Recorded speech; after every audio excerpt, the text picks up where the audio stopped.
Episode की शुरुआत वहीं से होती है जहां पिछला एपिसोड खत्म हुआ था। गॉड्स आई, जिसे पहले आई ऑफ ट्रूथ कहा जाता था, उसने मून को बंदी बना लिया था। अभी हाल ही में नाइस टॉप 10 हीरोज में शामिल हो गया था, लेकिन इस घटना के बाद ऐसा लग रहा था कि वो फिर से टॉप 10 से बाहर हो सकता है। उसके समर्थक हीरो बिल्डिंग के नीचे जमा हो जाते हैं और कहते हैं, इस घटना पर कोई रिएक्शन मत देना और बाहर मत जाना। उधर मिस जे मिस्टर शन से कहती है, लोगों को खुद नहीं पता मून कहाँ गई है, लेकिन एनलाइटनर, जो अब गॉड्स आई बन गया है, को कैसे पता चल गया और उसने मून को कैसे पकड़ लिया, ये कोई नहीं जानता। तभी हम देखते हैं कि नाइस मून की मदद करने के लिए जाने की कोशिश करता है, लेकिन उसके समर्थक उसे रोक देते हैं। मत जा, बाहर मत जा, तुझे बाहर जाने की कोई जरूरत नहीं है। नाइस उलझन में पड़ जाता है और नीचे गिर जाता है। मिस्टर शन किसी और हीरो को भेज देता है मून को बचाने के लिए, ताकि नाइस को वहां ना जाना पड़े। बॉडीगार्ड उसे उठाकर सोफे पर बैठा देते हैं। मिस जे कहती है, देखो, समर्थक चाहते हैं कि तुम टॉप 10 में बने रहो। अगर तुम टॉप 10 से बाहर हो गए तो उन्हें बहुत बुरा लगेगा। समझे, तुम्हारी सारी ताकत और पहचान इन्हीं समर्थकों की वजह से है। अगर तुम सच में हीरो बनना चाहते हो तो तुम्हें उनके डिमांड की रिस्पेक्ट करनी पड़ेगी। नाइस थोड़ा परेशान हो जाता है और कहता है, तो मून का क्या उसे इन समर्थकों के लिए कुर्बान कर दोगे? मिस जे कहती है, मून तो पहले ही मर चुकी है, समझे? तुम्हें समझ क्यों नहीं आता? तुम्हारी सारी ताकत जनता नहीं दी है। मिस जे फिर कहती है, ज्यादा तनाव मत लो, मिस्टर शंद ने मून को बचाने का इंतजाम कर दिया है। फिर सीन शिफ्ट होता है। यहाँ ब्लैंकस्टर नाम का एक हीरो एंट्री मारता है। उसे क्लीन अप स्पेशलिस्ट कहा जाता है।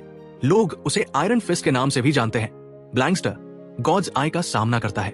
गॉड्स आई के पास एक ऐसी शक्ति होती है जिससे वह अपने विरोधी की यादें मिटा सकता है। मिस जे का प्लान होता है, गॉड्स आई और मून ही नाइस की असली पहचान जानते हैं। अगर इन दोनों की यादें मिटा दी जाए तो नाइस की असलियत कभी बाहर नहीं आएगी। लेकिन गॉड्स आई बेहद ताकतवर होता है। वो ब्लैंकस्टर के अटैक को रोक देता है और बोलता है, तुमने ट्रीमैन की मदद से नाइस के लिए एक पैकेजिंग तैयार की थी। ये सब ब्लैंकस्टर का ही काम है। उसने नाइस की सारी खामियां छुपाई और उसकी ट्रस्ट वैल्यू को बढ़ाया। फिर एक बड़ा खुलासा होता है। ब्लैंकस्टर की पुरानी हिस्ट्री न्यूज में लीक हो जाती है। असल में वह एक चीटर बॉक्सर था। गॉड्स आई बोलता है, ये आदमी लोगों को पहले से ही बेवकूफ बनाता आ रहा है।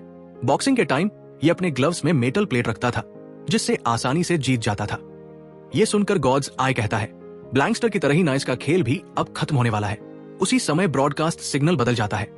वही ट्रेलर चलने लगता है जो लिन लिंग ने बनाया था। कोई भी हीरो बन सकता है।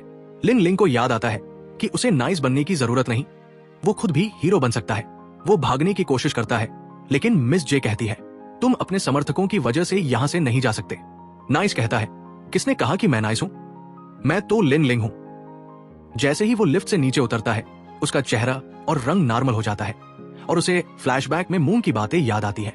मुझे नहीं पता मुझे क्या चाहिए, लेकिन इतना जरूर पता है कि मुझे क्या नहीं चाहिए। नाइस सोचता है, मैं कैसा हीरो हूं जो अपनी पसंदीदा इंसान को भी नहीं बचा सका। तभी लिन लिंग अपनी नई जर्नी शुरू करता है। लोग उसे पहचान नहीं पाते। कोई कहता है स्टंट एक्टर है, कोई कहता है दूसरा हीरो है, या शायद सिर्फ एक आम इंसान। इधर गॉड्स आई ब्लैंकस्टर को मारकर खत्म कर देता है और कहता है, देखा कितनी फालतू चीज है। ये बिलीवर्स ही तुम्हें ऊपर उठाते हैं और वही लोग तुम्हें नीचे गिरा देते हैं। तभी लिन लिंग वापस आता है और गॉड्स आई का सामना करता है। ब्रॉडकास्ट सबको दिखाया जाता है। लोग उलझ जाते हैं, ये आदमी कौन है? लिन लिंग ऐलान करता है, मैं लिन लिंग हूं। नाइस मर चुका है, उसकी जगह मुझे खड़ा किया गया था। इंटरनेट पर यह बात आग की तरह फैल जाती है। लोग कहते हैं, ये तो सुसाइड करके मर गया था। अगर ये जिंदा है तो उसकी जगह कौन मरा था? लिन लिंग बताता है, मैं पहले एक कमर्शियल स्टूडियो में काम करता था। फिर मुझे नाइस की ताकत मिली और लोगों का भरोसा भी। शुरुआत में मजा आया हीरो बनकर, लेकिन मुझे वार्निंग मिली थी अपनी असली पहचान को संभाल कर रखने की और उसे जीने की। लेकिन मैंने कभी नहीं माना। अब मैं नाइस की आइडेंटिटी छोड़ रहा हूं। इसी बीच गॉड्स आई उस पर हमला करता है और कहता है, अगर तुमने फेक बनकर लोगों को धोखा दिया तो तुम्हें उसकी सजा भी भुगतनी होगी। इधर लिन लिंग की ट्रस्ट वैल्यू ऑलमोस्ट 0 हो चुकी होती है। लोग उस पर भरोसा नहीं करते क्योंकि अब वो एक धोखेबाज निकला। लेकिन लिन हार नहीं मानता। गॉड्स आई उस पर हमला करता है। लिन एक नॉर्मल इंसान है, फिर भी वो डटकर लड़ता है। गॉड्स आई के सपोर्टर्स मजाक उड़ाते हैं, ये बेवकूफ है क्या? एक नॉर्मल इंसान हीरो बनने का सपना देख रहा है। मून की चर्चा होती है। लोग कहते हैं, मून तो अपनी जान भी दाव पर लगाने को तैयार हो गई थी इसके लिए। अगर नाइस पहले ही मर गया था तो वेडिंग वाले दिन यही आदमी मून के लिए रो रहा था। लिन लिंग फिर से खड़ा होता है और गॉड्स आई से भिड़ता है।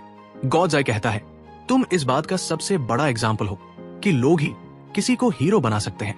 क्या तुम्हें हीरो बनने की लत लग गई है? कोई तुम्हारे जैसे धोखेबाज के लिए चीयर नहीं करेगा। लिन लिंग पूरे कॉन्फिडेंस से कहता है, मुझे चीयरिंग की कोई जरूरत नहीं है, कोई भी हीरो बन सकता है। मुझे ये तब समझ में आया जब मून की वजह से मेरे अंदर फीलिंग्स पैदा हुई। तभी मुझे एहसास हुआ कि मैं भी हीरो बन सकता हूं। मून के लिए उसके अंदर जो फीलिंग्स है वो दिखती है। लिन गॉड्स आई को जोरदार हेडबट मारता है। गॉड्स आई का सिस्टम क्रैश हो जाता है और वो शॉक्ड होकर बोलता है, ये क्या हो गया? मैंने तो अब तक इतने सारे हीरोज को मारा है, तुम क्या चीज हो? लिन लिंग की हिम्मत देखकर लोग चीयर करने लगते हैं। खड़े हो जाओ लिन लिंग, खड़े हो जाओ। लिन लिंग के अंदर पावर आ जाती है और वो गॉड्स आई से जबरदस्त फाइट करता है। लोग उसका चीयर करते हैं और उसकी ट्रस्ट वैल्यू बढ़ने लगती है। बड़ी बड़ी कंपनीज के डायरेक्टर्स उसकी बढ़ती पॉपुलैरिटी देखकर उसे साइन करने के लिए तैयार हो जाते हैं। अब लोग उसका असली नाम जान चुके हैं, लिन लिंग। लिन लिंग गॉड्स आई को आसानी से हरा देता है। उसकी ट्रस्ट वैल्यू फिर से पुरानी नाइस की रैंकिंग तक पहुंच जाती है। लोग कहते हैं वो मून के लिए अपनी जान भी दाव पर लगाने को तैयार है। इसके बाद लिन मून को बचाने के लिए उसके पास जाता है, लेकिन वो असली मून नहीं होती, एक डमी रोबोट निकलती है। लिन लिंग को गुस्सा आता है और गॉड्स आई से कहता है, तुमने मुझे बेवकूफ बनाया। गॉड्स आई कहता है, ये सब सिर्फ तुम्हारा असली चेहरा दिखाने के लिए एक खेल था। लिन लिंग पूछता है, तुमने फेक चीज क्यों इस्तेमाल की? गॉड्स आई हंसकर कहता है, देखा कैसा लगता है जब सामने वाला फेक हो। तभी गॉड्स आई को अरेस्ट कर लिया जाता है क्योंकि वह इस इंसिडेंट में शामिल था। लिन लिंग वापस 10th रैंक पर आ जाता है और उसकी ट्रस्ट वैल्यू भी सैम रहती है।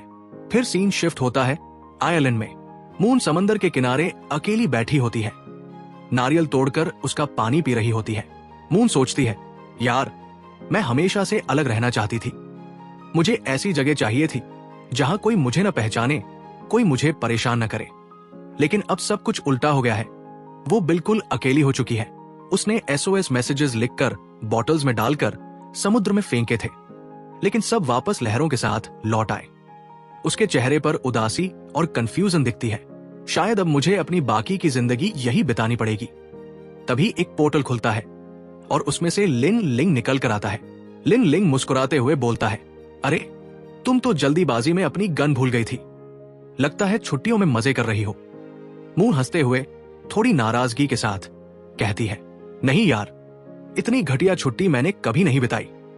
दोनों हंस रहे होते हैं, तभी अचानक गोलियों की आवाज आती है। मून के सिर पर गोली लगती है, उसका खून बीच पर बिखर जाता है। तभी बीच पर एक मास्क वाला आदमी खड़ा नजर आता है। स्क्रीन पर लिखा आता है, सिर्फ हीरोज टूर्नामेंट के लिए। और यहीं पर एपिसोड खत्म हो जाता है। अगर आपको ये वीडियो पसंद आया हो तो लाइक करना न भूलें। चैनल पे नए हो तो सब्सक्राइब करो और मिलते हैं अगले वीडियो में। तब तक के लिए अलविदा।